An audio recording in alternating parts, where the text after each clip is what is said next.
નમસ્કાર વિદ્યાર્થી મિત્રો, આપણે છેલ્લે રાસાયણિક ગતિકી ચેપ્ટર પૂર્ણ કરેલ હતું.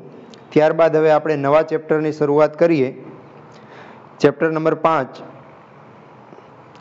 પૃષ્ઠ રસાયણ વિજ્ઞાન. તો સૌ પ્રથમ આપણે જોઈએ પૃષ્ઠ રસાયણ વિજ્ઞાન. એમાં કઈ બાબતનો અભ્યાસ કરવામાં આવે છે, અથવા તો પૃષ્ઠ રસાયણ વિજ્ઞાન કોને કહેવામાં આવે છે? તો આપણે ઘણા બધા રસાયણોનો ઉપયોગ કરીએ છીએ, જેમાંથી કેટલાક અગત્યના રસાયણો છે એ ઘન ઉદ્દીપકની સપાટી ઉપર અથવા તો એના પૃષ્ઠ ઉપર થતી પ્રક્રિયા દ્વારા મેળવવામાં આવે છે. એટલે જે જરૂરી રસાયણોની બનાવટ છે એ પૃષ્ઠ રસાયણ વિજ્ઞાનના આધારે બનાવવામાં આવે છે. પૃષ્ઠ રસાયણ વિજ્ઞાન એટલે સપાટી પર થતી પ્રક્રિયા સાથે સંકળાયેલું વિજ્ઞાન. એટલે કોઈ પદાર્થની સપાટી ઉપર અથવા તો એના પૃષ્ઠ ઉપર અથવા તો એના અંતરા પૃષ્ઠ પર થતી પ્રક્રિયા સાથે સંકળાયેલું જે વિજ્ઞાન છે એ પૃષ્ઠ રસાયણ વિજ્ઞાન તરીકે ઓળખવામાં આવે છે. એ સપાટીને આપણે અંતરા પૃષ્ઠ તરીકે પણ ઓળખીએ છીએ. બરાબર. આ જે અંતરા પૃષ્ઠ છે એને આપણે આડી લીટી અથવા તો ઊભી લીટી વડે દર્શાવીએ છીએ. જો જેમ કે આપણે દાખલા તરીકે વાત કરીએ કે કોઈ ઘન પદાર્થ અને વાયુ એ બંને વચ્ચે પ્રક્રિયા થાય છે સપાટી ઉપર, તો એમને દર્શાવવા માટે આપણે ઘન ડેશ વાયુ વડે દર્શાવી શકીએ. જ્યાં આ ડેશ શું દર્શાવે છે કે એ અંતરા પૃષ્ઠ અથવા તો સપાટી દર્શાવે છે કે ઘનની સપાટી ઉપર વાયુ પદાર્થ છે એ પ્રક્રિયા કરે છે. અથવા તો એને આમ પણ દર્શાવી શકીએ, ઘન ઓબ્લિક વાયુ. આ ઊભી લીટી શું દર્શાવે છે કે ઘન છે એ વાયુના સંપર્કમાં છે અથવા તો એની ઘનની સપાટી ઉપર પ્રક્રિયા થાય છે. બરાબર. તો આવી રીતે જ્યારે કોઈ પદાર્થની સપાટી ઉપર પ્રક્રિયા થતી હોય ત્યારે તેની સાથે સંકળાયેલું વિજ્ઞાન છે એ પૃષ્ઠ રસાયણ વિજ્ઞાન કહેવાય. સામાન્ય રીતે આપણે જોઈએ તો વાયુઓ છે એ એકબીજામાં સારી રીતે સંમિશ્રિત થતા હોય છે, એટલે એ સમાંગ મિશ્રણ બનાવતા હોય છે. એટલે બે વાયુઓ વચ્ચે તમને ક્યાંય અંતરા પૃષ્ઠ નહીં મળે. શું કામ? એમની વચ્ચે તમને સપાટી કે અંતરા પૃષ્ઠ નથી મળતા, કારણ કે એ વાયુઓ છે એ સંપૂર્ણપણે એકબીજામાં સંમિશ્રિત થઈ જાય છે. બરાબર. ઘન વાયુ વચ્ચે અંતરા પૃષ્ઠ મળી શકે, પ્રવાહી વાયુ વચ્ચે મળી શકે, અથવા તો પ્રવાહી ઘન વચ્ચે મળી શકે, પણ બે વાયુ વચ્ચે અંતરા પૃષ્ઠ મળી શકતું નથી. સમજાણું? એટલે ટૂંકમાં વાત કરીએ તો પદાર્થની સપાટી ઉપર થતી પ્રક્રિયા સાથે સંકળાયેલું જે વિજ્ઞાન છે ને એ પૃષ્ઠ રસાયણ વિજ્ઞાન કહેવાય. અને એની જ બાબતોનો આપણે આમાં અભ્યાસ કરવાનો છે. બરાબર. હવે અંતરા પૃષ્ઠ એ ખરેખર શું છે? જો આપણે અહીંયા કીધું ઘન પદાર્થ છે, આ એની સપાટી છે, એની ઉપર વાયુના કણો અથવા પ્રવાહીના કણો છે એ પ્રક્રિયા કરે છે. બરાબર. તો એમની વચ્ચેની જે સપાટી છે એમને અલગ પાડતી જે સપાટી છે એ અંતરા પૃષ્ઠ કહેવાય. તો અંતરા પૃષ્ઠ એ ખરેખર કેટલાક અણુઓની જાડાઈ જેટલું એ સ્તર હોય છે, પણ એ સ્તર છે એ કેવું હશે એનો આધાર છે એ જથ્થામય કણોના કદ પર રહેલો હશે. એટલે જથ્થામય કણો એટલે ઘનની અંદર રહેલા જે કણો છે એ કણોના કદ ઉપર અંતરા પૃષ્ઠનો આધાર હશે. એટલે અંતરા પૃષ્ઠ એટલે સપાટી છે એ કેવી હશે એનો આધાર છે એ ઘનની અંદર અથવા તો કોઈ પદાર્થની અંદર જથ્થામય કલાના કણો જે રહેલા છે એના કદ પર એનો આધાર છે એ રહેલો હોય છે. બરાબર. ઘણી બધી પ્રક્રિયાઓ છે કે જે સપાટી ઉપર થતી હોય છે. એમાં આપણે કહીએ કોરોઝન અથવા ક્ષારણ, જે આપણે આગળના પાઠમાં જોયું. વિદ્યુત ધ્રુવ પ્રક્રમ એટલે વિદ્યુત ધ્રુવની પ્રક્રિયા છે. વિસમાંગ ઉદ્દીપન એ આમાં જોશું આપણે. એવી જ રીતે વિલયનની ઘટના છે, સ્ફટિકીકરણની ઘટના છે. તો આ બધી પ્રક્રિયાઓ છે એ પૃષ્ઠ રસાયણનો જ એક ભાગ છે કે જે સપાટી ઉપર થતી પ્રક્રિયાઓ છે. હવે આ પૃષ્ઠ રસાયણને કારણે એનો આપણે જુદી જુદી જગ્યાએ ઉપયોગ કરી શકીએ છીએ. ઉદ્યોગોમાં, વૈશ્લેષિક કાર્ય અને રોજિંદા જીવનની ઘણી પરિસ્થિતિમાં પૃષ્ઠ રસાયણ વિજ્ઞાન છે એ ઉપયોગી છે.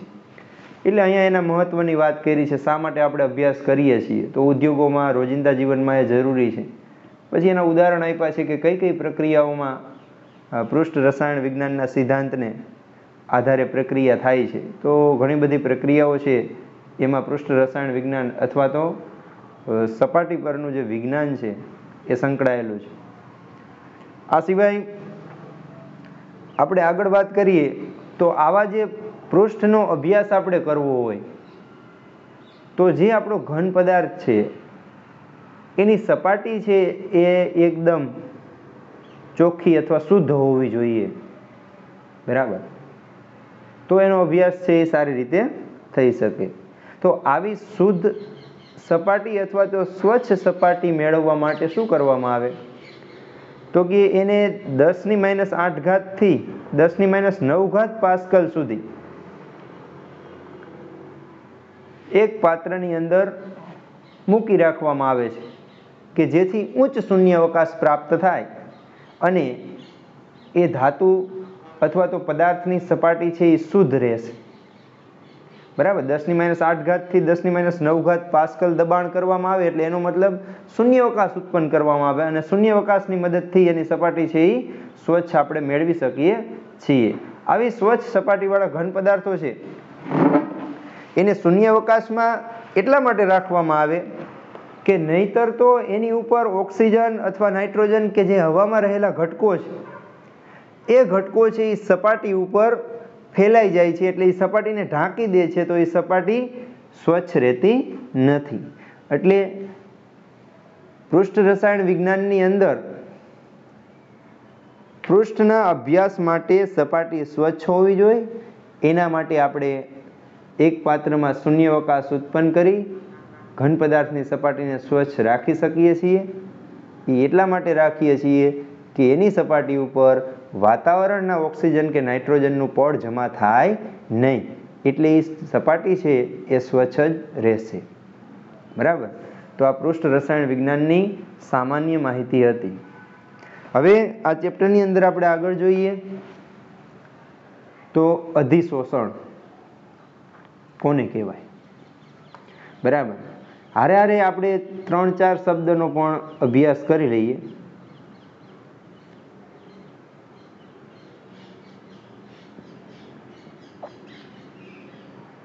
બીજો શબ્દ છે અવશોષણ કોને કહેવાય? ત્રીજો શબ્દ છે અધિશોષક કોને કહેવાય? ચોથો શબ્દ છે અધિશોષિત કોને કહેવાય? પાંચમો શબ્દ છે અપશોષણ કોને કહેવાય? બરાબર. તો આ પાઠની સમજૂતી માટે આ 5 શબ્દનો વારંવાર ઉપયોગ આવશે. એટલે આ 5 શબ્દની જ સમજૂતી આપીએ છીએ કે અધિશોષણ કોને કહેવાય, અવશોષણ કોને કહેવાય, અપશોષણ કોને કહેવાય, અધિશોષક કોને કહેવાય અને અધિશોષિત કોને કહેવાય. બરાબર.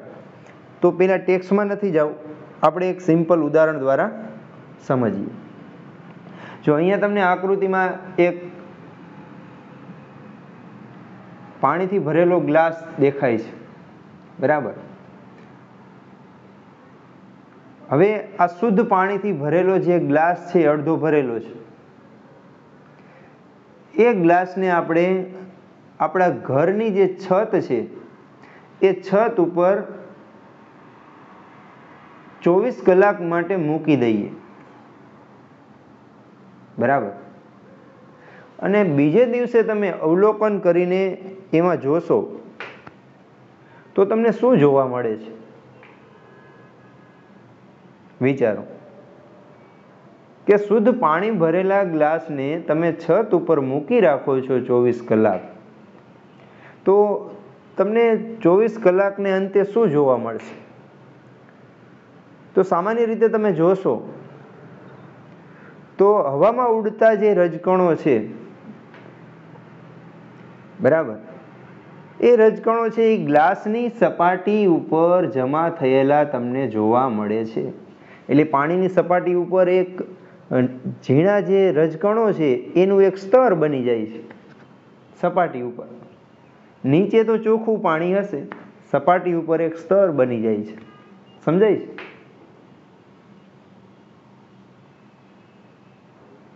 તો આ જે ઘટના છે એને જ અધિશોષણ કહેવાય.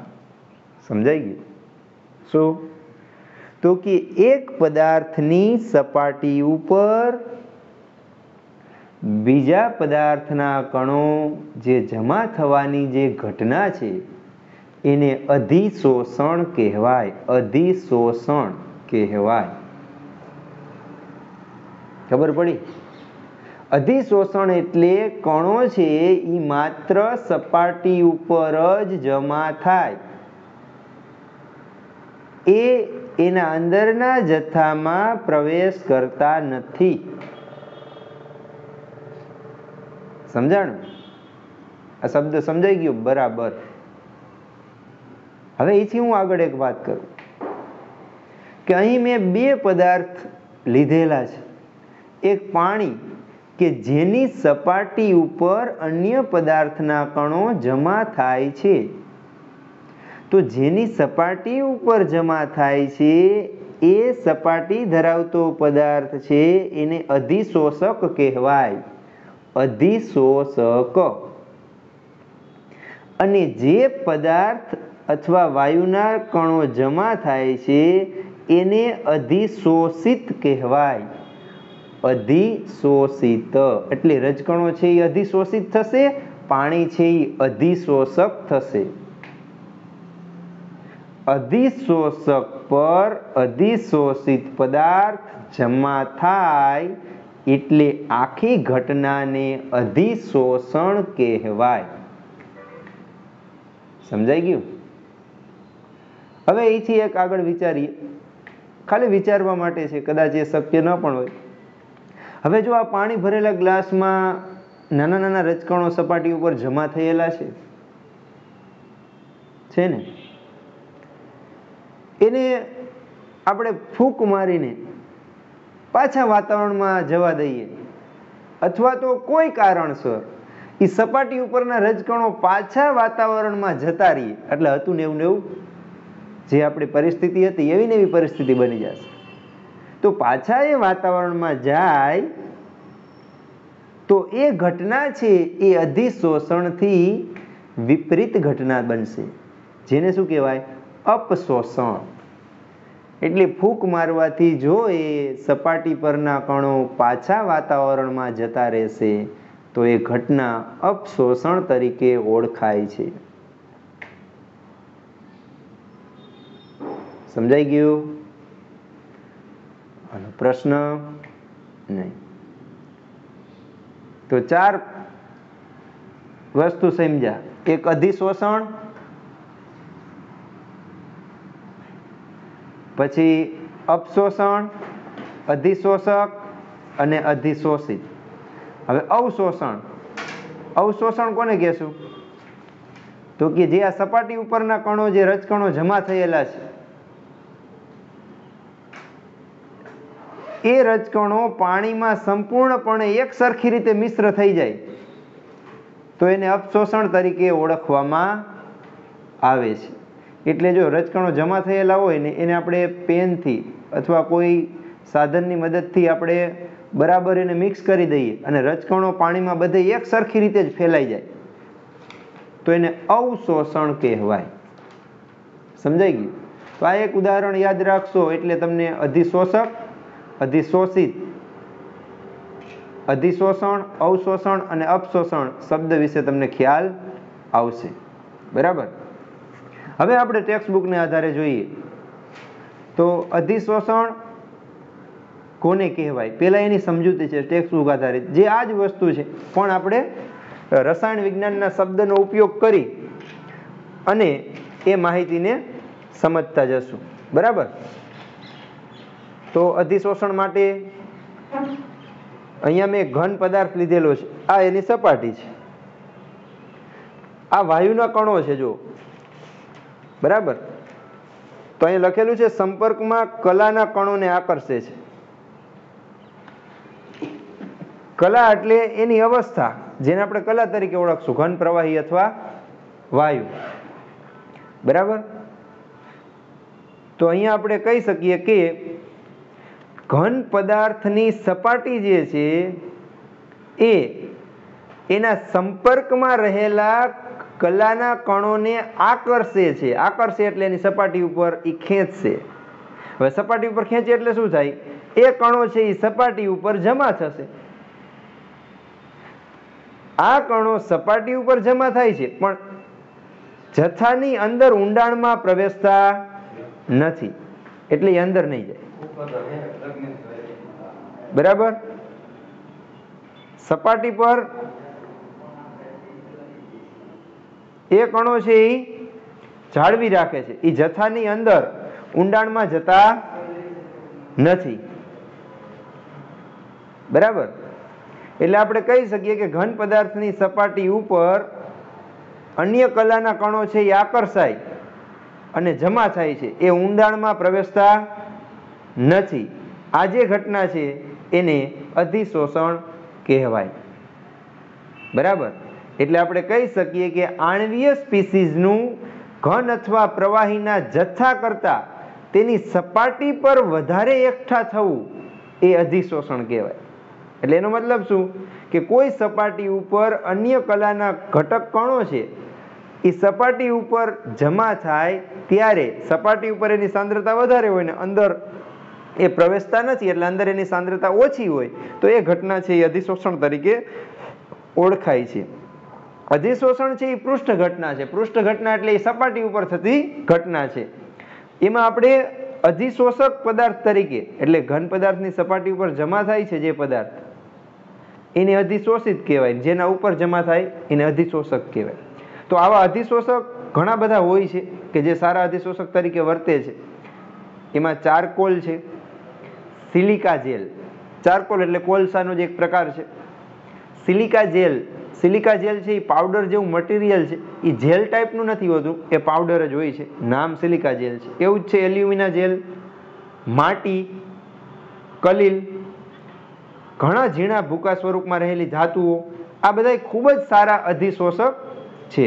હવે ખૂબ જ સારા અધિશોષક શું કામ છે? તો ખૂબ જ સારા અધિશોષક હોવા માટે એની સપાટી છે એક તો છિદ્રાળુ હોવી જોઈએ, એમાં પદાર્થ છે એ શોષાવવો જોઈએ. બીજા નંબરમાં છિદ્રાળુ સપાટી હોય એટલે એનું ક્ષેત્રફળ વધારે હોય, એટલે જેનું ક્ષેત્રફળ વધારે હોય, સપાટી છિદ્રાળુ હોય, એ સારા અધિશોષક બની શકે. એટલે માટી છે ને એ ખૂબ જ સારો અધિશોષક છે. એટલે જ આપણે મુલતાની માટીનો ઉપયોગ કરીએ છીએ. શેના માટે કરીએ છીએ? તો કે ચહેરા પરની ચિકાસ દૂર કરવા માટે મુલતાની માટી આપણે લગાવીએ છીએ. તો શું થશે? મુલતાની માટી લગાવો એટલે એ તો છિદ્રાળુ પદાર્થ છે, ખૂબ જ સારો અધિશોષક છે. તો જે તૈલી પદાર્થો છે એ માટીની સપાટી ઉપર શોષાઈ જાય છે, એટલે આપણે એનો ઉપયોગ છે એ કરીએ છીએ. જો બીજા ઘણા અધિશોષક છે, ચોક છે એ પણ સારો અધિશોષક. માટી ન મળે તો ચોકનો ઉપયોગ પણ કરી શકાય. કોલસો છે એ પણ સારો અધિશોષક છે. બરાબર. તો આવા જુદા જુદા અધિશોષક પદાર્થો છે એનો ઉપયોગ કરી શકાય. ચાલો, આવા ઘણા બધા ઉદાહરણો છે જે અધિશોષણની ઘટના દર્શાવે છે. બરાબર. એમાં પેલું ઉદાહરણ આપણે જોઈએ, પુષ. ચાલો, તો અધિશોષણ એ સપાટી ઉપર થતી ઘટના છે, એટલે એ અધિશોષણ છે એ પૃષ્ઠ ઘટના છે. એમાં સારા અધિશોષક જુદા જુદા હોઈ શકે, આપણે વાત કરી. હવે આવી ઘટના જ્યાં બને છે એના ઉદાહરણ આપણે જોઈએ. જો એક બંધ પાત્રમાં આપણે કોઈ પણ વાયુ લઈ લઈએ, આમાંથી oxygen, hydrogen, carbon monoxide, dichlorine, ammonia કે SO2, બરાબર.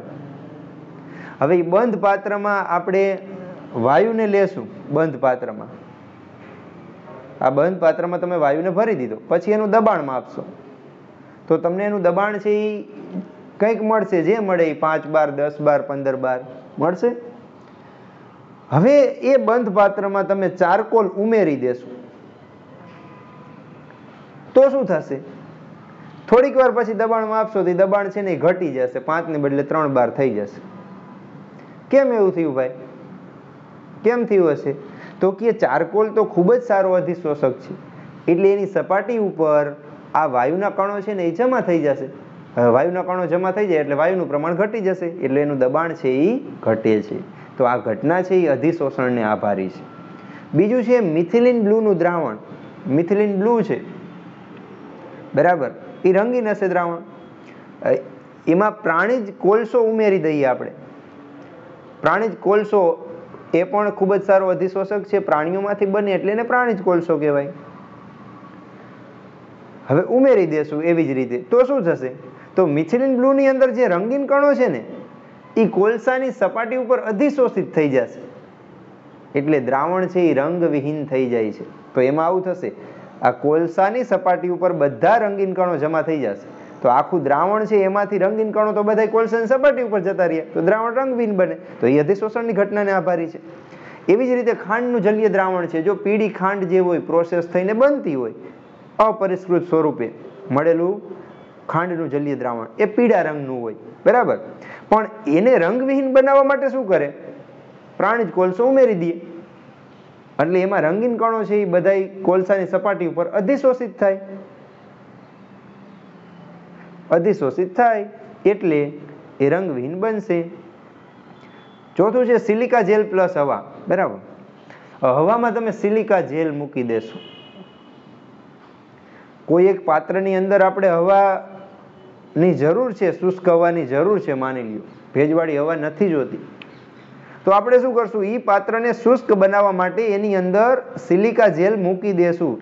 સિલિકા જેલ તો શું થાય કે એમાં જેટલી જે ભેજવાળી હવા છે એ બધો ભેજ છે એ સિલિકા જેલ શોષી લેશે, એટલે અધિશોષણની ઘટના બનશે. એટલે અંદરની જે હવા છે એ શુષ્ક બની જાય છે, એટલે શુષ્ક હવા મેળવવા માટે પણ અધિશોષણ ઉપયોગી છે. રંગવિહીન દ્રાવણ બનાવવા માટે પણ અધિશોષણ ઉપયોગી છે, બરાબર. કોઈ વાયુઓને પાત્રમાંથી દૂર કરવા અથવા નડતા હોય તો એને સપાટી ઉપર ખેંચી લેવા માટે પણ અધિશોષણની ઘટના છે એ અગત્યની હોય છે. સમજાણું? બરાબર.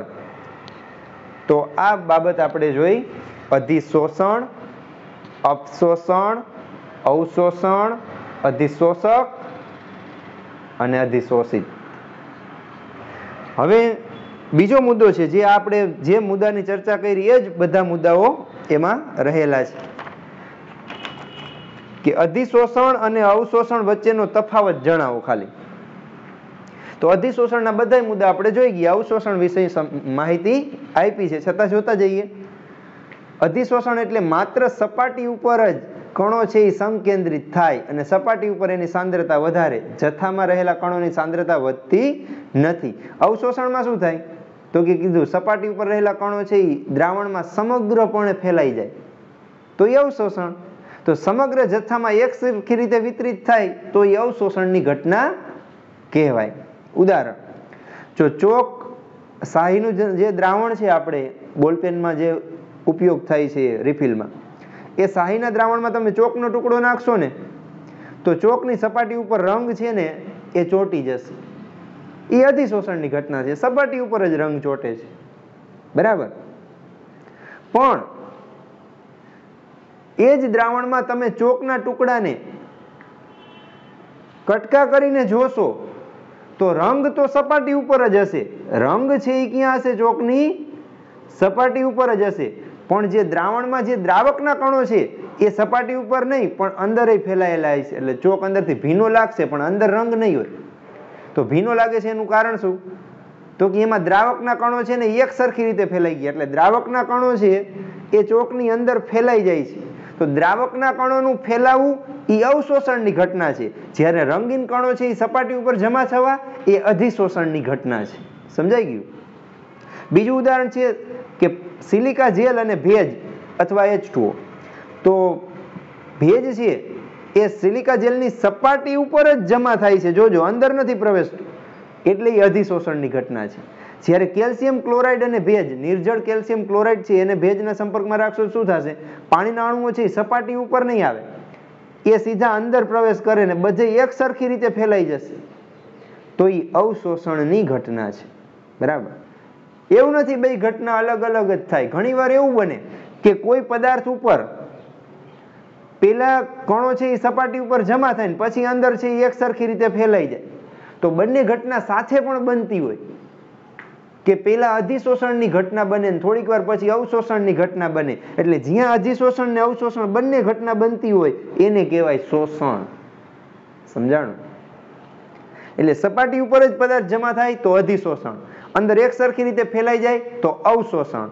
અને બે વસ્તુ થાય, સપાટી ઉપર પેલા ફેલાઈ જાય, સપાટી ઉપર પેલા જમા થાય અને પછી અંદર બધે ફેલાઈ જાય તો એ શોષણની ઘટના કહેવાય. સમજાઈ ગયું? ત્યાર પછી છે અધિશોષણની ક્રિયાવિધિ. હવે ક્રિયાવિધિ એટલે શું કામ આવું થાય છે, કેમ આવું બને છે? અધિશોષણ બનવાનું કારણ શું, અધિશોષણ થવાનું કારણ શું, એ એની ક્રિયાવિધિ કહેવાય. બરાબર? તો જોતા જઈએ કે કોઈ પણ પદાર્થ આપણે લેશું, ઘન પદાર્થ મેં લીધેલો છે માની લો, તો એની રચના છે એ નિશ્ચિત હોય છે, એની અંદર ઘટક કણોની ગોઠવણી ફિક્સ હોય છે. કોઈ પણ પ્રકારે એની અંદર ઘટક કણોની ગોઠવણી થયેલી હશે. તો એમાં તમને બે વસ્તુ જોવા મળશે. જો હવે ઘન પદાર્થની અંદર રહેલા કણની હું વાત કરું છું, અંદર રહેલા કણની. જો આ અંદર રહેલો કણ છે તો એની આજુબાજુ એના જેવા જ બીજા કણો ગોઠવાયેલા હશે. એટલે આ કણ ઉપર આ કણ છે એ જેટલું આકર્ષણ બળ લગાડે છે એટલો જ સામેનો કણ લગાડે છે. આ બાજુ જે લાગે છે એટલો જ સામેનો, આ બાજુ જેટલું લાગે છે એટલો જ સામેનો, આ બાજુ જેટલું લાગે છે એટલો જ સામેનો કણ. એટલે અંદર રહેલો જે કણ છે એની બધી બાજુએથી આકર્ષણ બળ સરખું જ લાગે છે. એટલે અંદર રહેલા કણ ઉપર કેવા બળો લાગશે? સંતુલિત બળો લાગે છે. બરાબર? હવે જ્યારે સપાટી ઉપર રહેલો કણ છે એના વિશે તમે વિચારો જોઈએ તો કે એની નીચેની બાજુએ એના જેવા કણ છે એટલે એ બાજુ એને આકર્ષણ લાગશે. ઉપરની બાજુએ તો વાતાવરણ છે એટલે એવા કણો અહીંયા છે નહીં, તો અહીંયા આકર્ષણ લાગશે નહીં. એટલે એનો મતલબ શું થયો? તો કે નીચેની બાજુએ રહેલા કણો અને સાઈડમાં રહેલા કણો છે એ આકર્ષણ બળને કારણે એ કણ ઉપર અસંતુલિત બળ લગાડે છે, અથવા તો એને અવશેષી આકર્ષણ બળ કહેવાય. એટલે આ બંનેની પરિસ્થિતિ જુદી છે એ તમને સમજાવું છું. અંદર રહેલા કણ ઉપર બધી બાજુથી સરખું બળ લાગે છે એટલે એમાં સંતુલિત બળ લાગે છે. ઉપર રહેલા કણ ઉપર નીચેની દિશામાં જ આકર્ષણ લાગે છે એટલે એમાં અવશેષી અથવા અસંતુલિત બળો ઉત્પન્ન થાય છે. હવે આ અવશેષી અથવા અસંતુલિત બળો ઉત્પન્ન થવાને કારણે અથવા આ પદાર્થના જે કણો છે એ નીચેની દિશામાં આકર્ષવાને કારણે એના સંપર્કમાં જો કોઈ બીજા કણો આવશે તો એ બીજા કણોને આકર્ષીને સપાટી ઉપર જમા કરશે. સમજાણું? આ અસંતુલિત બળને કારણે બીજા કણો આજુબાજુ આવે તો એને આકર્ષીને સપાટી ઉપર જમા કરે છે, એટલે અધિશોષણની ઘટના બને છે. હવે અધિશોષણ થવા માટે સીધી વાત છે કે જેમ સપાટીનું ક્ષેત્રફળ વધુ હશે એમ કણો છે એ વધારે અધિશોષિત થશે. એટલે જેમ આપેલ તાપમાન અને દબાણે ક્ષેત્રફળ વધુ તેમ અધિશોષણ વધુ થાય. બરાબર? તો આ એક કારણ છે. બીજું છે અધિશોષણ ઉષ્મા. તો જોઈ હવે અધિશોષણ થવા માટે કોણ જવાબદાર છે? તો કે અસંતુલિત અથવા અવશેષી બળો. શરૂઆતમાં જોજો નીચે એ આકર્ષે છે એટલે અહીંયા અસંતુલિત બળો છે અથવા આકર્ષણ બળો છે એ પ્રબળ હોય છે શરૂઆતમાં. પ્રબળ હોવાને કારણે શું થશે? કે શરૂઆતમાં એ ઝડપથી આકર્ષે, એટલે શરૂઆતમાં એની પૃષ્ઠ ઉર્જા છે એ વધારે હોય છે. જેમ જેમ જમા થતો જાય પદાર્થ એમ એની પૃષ્ઠ ઉર્જા છે એ ઘટતી જાય છે. એટલે અધિશોષણની શરૂઆત થાય છે ત્યારે એ પૃષ્ઠ ઘટના છે એની પૃષ્ઠ ઉર્જા વધારે હશે. જેમ જેમ અધિશોષણ થતું જશે એની પૃષ્ઠ ઉર્જા છે એ ક્રમશઃ ઘટે છે. પૃષ્ઠ ઉર્જા ઘટે છે એ જાય છે ક્યાં? તો કે એ ઉષ્મા સ્વરૂપે બહાર નીકળે છે, એટલે દ્રશ્યમાન થાય છે. એટલે ઉષ્મા સ્વરૂપે બહાર નીકળે એટલે એનો મતલબ શું થયો? અધિશોષણ છે ને એ ઉષ્માક્ષેપક પ્રક્રિયા છે. ઉષ્માક્ષેપક પ્રક્રિયા હોય એટલે ડેલ્ટા એચ નું મૂલ્ય આપણે કેવું લખીએ છીએ? ઋણ લખીએ છીએ. સમજાણું? તો કે અધિશોષણ થવા માટે શું થશે? તો કે અસંતુલિત બળો સપાટી ઉપર લાગશે એટલે અન્ય પદાર્થ આકર્ષાઈને જમા થશે, એ અધિશોષણની ઘટના થઈ. પણ આ અધિશોષણની ઘટના દરમિયાન શરૂઆતમાં એની પૃષ્ઠ ઉર્જા વધારે હોય છે. જેમ જેમ અધિશોષણ થતું જશે એમ એની પૃષ્ઠ ઉર્જા ઘટતી જશે, અને એ જે ઉર્જા ઘટે છે એ ઉષ્મા સ્વરૂપે બહાર નીકળશે. એટલે એ ઉષ્માક્ષેપક પ્રક્રિયા થાય છે, એટલે ડેલ્ટા એચ નું મૂલ્ય છે એ ઋણ બને છે. એટલે ઘણીવાર પ્રશ્ન પૂછાય કે અધિશોષણની ઘટનામાં ડેલ્ટા એચ નું મૂલ્ય કેવું હોય છે? તો આપણે કહી શકીએ કે ઋણ મૂલ્ય હોય છે. બરાબર. હવે બીજી બાબત આપણે એન્ટ્રોપીની બાબત વિચારીએ કે જ્યારે વાયુ અધિશોષિત થાય, જો શરૂઆતમાં આકર્ષણ બળ વધારે હતું એટલે ઘટક કણો આવતા ગયા એની સપાટી ઉપર, પણ જેમ જેમ સપાટી ઉપર કણો આવશે એમ એક કણો બીજા કણો સાથે જોડાશે એટલે અણુઓની હલનચલન પર બંધન આવે છે. પેલા હલતા હતા અણુઓ એ જોડાઈને સ્થિર થવા માંડશે. હવે સ્થિર થવા માંડે એટલે શું થાય ભાઈ? જેમ અવ્યવસ્થા હોય એમ એન્ટ્રોપી વધારે હોય. હવે સ્થિર થાય એટલે એન્ટ્રોપી ક્રમશઃ ઘટશે. એન્ટ્રોપી ઘટે એટલે ડેલ્ટા એસ નું મૂલ્ય છે એ ઋણ બને છે. એટલે અધિશોષણની ઘટનામાં તમે કહી શકો ડેલ્ટા એસ ઋણ બનશે. ડેલ્ટા એસ ઋણ બને, ડેલ્ટા એચ ઋણ બને. હવે અધિશોષણની ઘટના છે એ આપમેળે થતી પ્રક્રિયા છે. આપમેળે થાય એટલે ડેલ્ટા જી નું મૂલ્ય કેવું હોવું જોઈએ? ઋણ હોવું જોઈએ. તો આપણે સમીકરણ જોયું ડેલ્ટા જી બરાબર delta H minus T delta S. જો અધિશોષણમાં ડેલ્ટા એચ ઋણ છે, ડેલ્ટા એસ ઋણ, એટલે ટી ડેલ્ટા એસ છે એ પણ ઋણ જ થશે. તો માઇનસ માઇનસ પ્લસ થઈ જશે. પ્લસ થાય એટલે ટી ડેલ્ટા એસ ની કિંમત અને ડેલ્ટા એચ ની કિંમત આપણે જોઈએ. જો ડેલ્ટા એચ નું મૂલ્ય ઋણ જ રહેવાનું છે જ્યારે આ માઇનસ માઇનસ પ્લસ થશે. એટલે જો મારે ડેલ્ટા જી નું મૂલ્ય માઇનસ જોતું હોય તો ડેલ્ટા એચ ની કિંમત ટી ડેલ્ટા એસ કરતા વધારે લેવી પડે. જો ડેલ્ટા જી નું મૂલ્ય ઋણ જોતું હોય તો.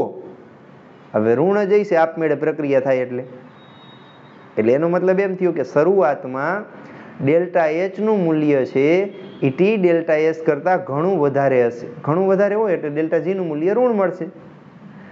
બરાબર.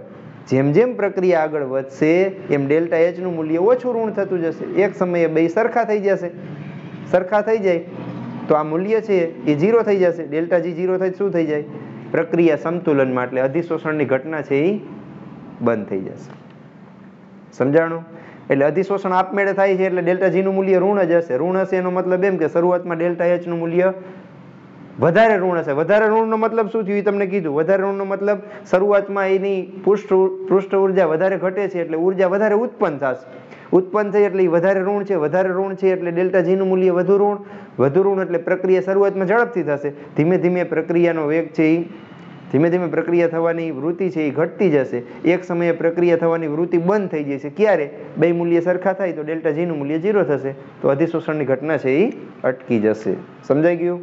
બાકીનું છે એ નેક્સ્ટ લેક્ચરમાં જોશું.